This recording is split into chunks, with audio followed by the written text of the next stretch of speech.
Hi, everybody. I'm Tom Lewis. I'm the CEO of Smart Action, an artificial intelligence-based self-service platform. This is the last of 4 videos, and today we're going to talk about where do we get started. Actually, it's sort of interesting. We'll start with where to get started on the last video, but the idea was the building blocks that you heard on the first 3, which I hope you had a chance to listen to, sort of lead up to this. The idea is there is so much noise in the market around artificial intelligence and conversational platforms and chatbots and so forth. It is hard to know where to start. One of the things I haven't said on the other videos is prior to taking on the job of CEO is I served as a senior partner at Deloitte Consulting, running Deloitte's contact center and customer service advisory practice. And very often the question was, where do I start? How do I know which vendor to go to? I'm getting all these requests from my executives. Customers are asking for this, etc.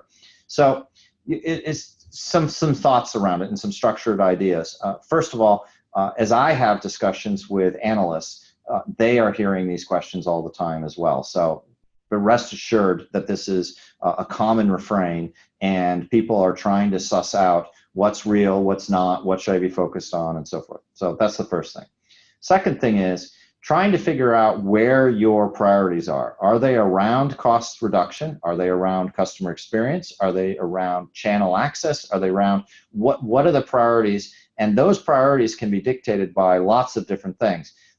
Could be dictated by your product offering, could be dictated by finance, marketing, etc. And so getting a handle on that is key. And one way to do that too is to understand what the enterprise strategic objectives are. If you don't understand what the corner office has as far as objectives for the overall enterprise, then it'll be hard to define the objectives for customer service specifically. So an alignment there, I think, is required.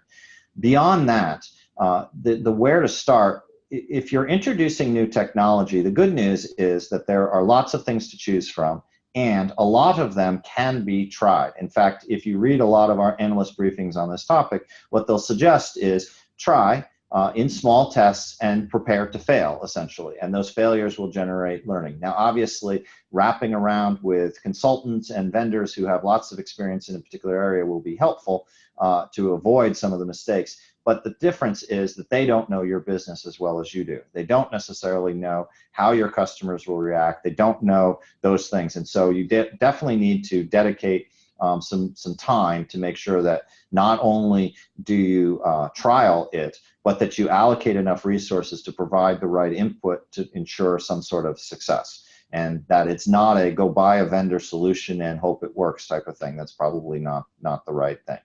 The other thing that I mentioned and hit pretty hard in the first video, or maybe it was the second one, was around understanding the data and the business problem you're trying to solve.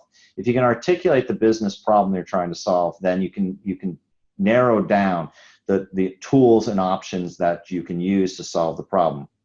I often counsel senior executives in the customer service area that they should consider everything, that all these vendors and all these things, these tools that they have, as tools in their toolbox, and that they need to make proactive decisions based on which tool makes sense for the particular job. And in some cases, multiple tools to solve different aspects of the same job is perfectly fine because each of them have different strengths. So understanding the priorities around that will also be a key piece. The final thing I'll say is, as with any project, organization and timing and planning and so forth is a key piece. You need to make sure that not only do you have the business owner as part of it, but that you have IT on board. Very often you will see that in the call center, the technology that call centers use, whether it's workforce management or quality monitoring or even the chatbot capability or the IVR, is not something that necessarily IT has the domain expertise on. And so you've had to rely on your own expertise in that regard.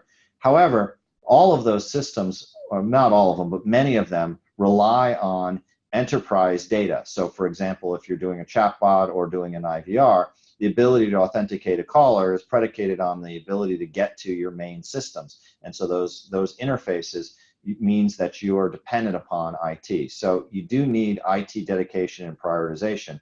One way to get that prioritization, because I'm sure if you've been in the call center arena for a very long time, many call center projects fall, quote, below the line in terms of IT and other prioritization, is go back to the statement I made about 3 minutes ago in understanding what the enterprise objectives of the business are. And if you can saddle or tie your objective to one that's an enterprise objective, it's much easier to get your particular project approved. So imagine you're a trucking company and your strategic objective from the corner office is to reduce risk, then having your truck drivers calling in and using touch tone to go through their IVR adds risk. If, on the other hand, you use a voice-enabled system, that would reduce risk. Now, all of a sudden, instead of having an IVR project, you've got a project that's strategically aligned to the initiatives of the corner office and of the enterprise. Makes sense.